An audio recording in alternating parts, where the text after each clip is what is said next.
And I note that it's important not to minimize Iran's role in Yemen nor the sectarian nature of this conflict, as I believe the administration seems determined to do.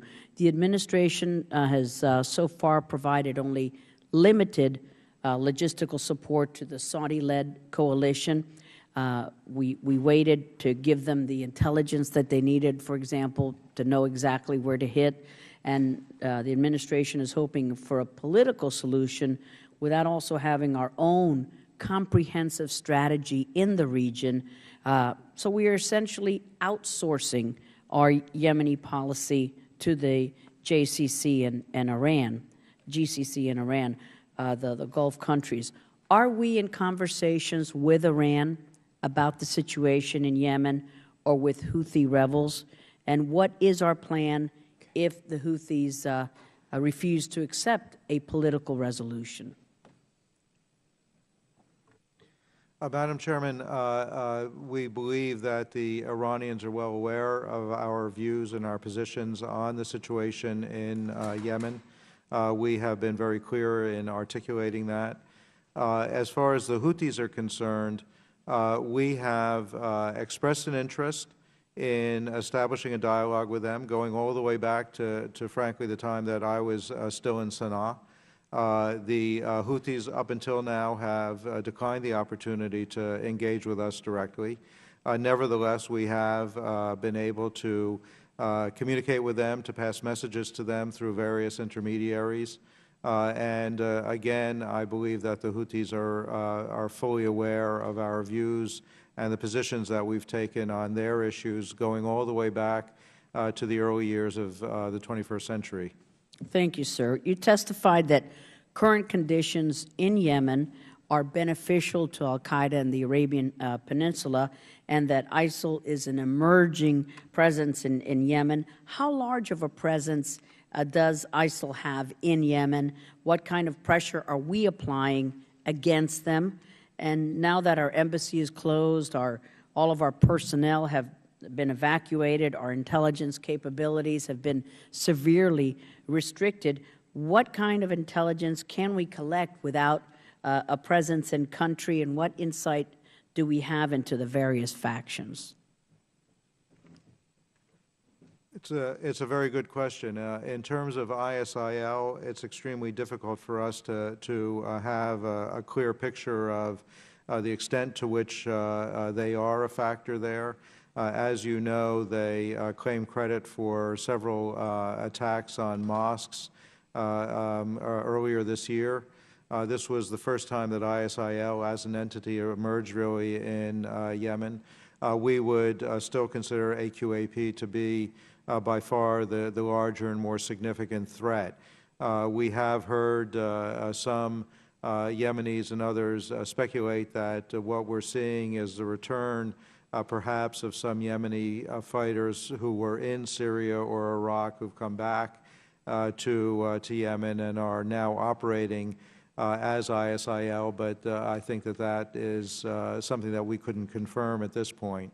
In terms of the complications in our ability to have a clear picture, there's no doubt that the fact that we're not present in Yemen at this moment and that we aren't able to maintain the level of communications and dialogue and the daily interactions that we were able to have with Yemeni counterparts while we were there and while President Hadi's government was in place, certainly is an obstacle to our ability to continue to conduct operations.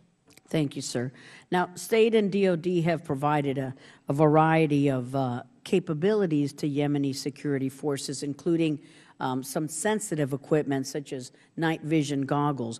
With the closure of our embassy and with the relocation of special operation forces from Yemen, it's much more difficult to monitor the use of such equipment. What do we know in the U.S. government about the current status of the equipment that was previously provided to Yemen? Have they fallen into the hands of Houthis, al-Qaeda in the Arabian Peninsula, ISIL? We haven't seen any direct evidence that those items of equipment that we had provided in the past have been taken by the Houthis or by other elements. There's been some speculation in the press, but we couldn't confirm that, and we don't have any independent information. Thank you. And we've seen reports that coalition forces have amassed along the Saudi-Yemeni border, and that some Saudi forces are already on the ground in Yemen. Do you expect to see GCC coalition ground forces in Yemen? And what would Egypt's role be in such an effort? What role would the United States play in such a scenario? Based on the discussions that we had with our counterparts in Riyadh and in Abu Dhabi last week, I think that at this point in time, what we understand is that they don't have any current plans to actually have a ground presence inside of Yemen. They are, as you said, moving forces to the border. We believe that that's largely for defensive purposes. And they are clear that this is something that they would consider if they see the requirement. But right now, we haven't seen anything.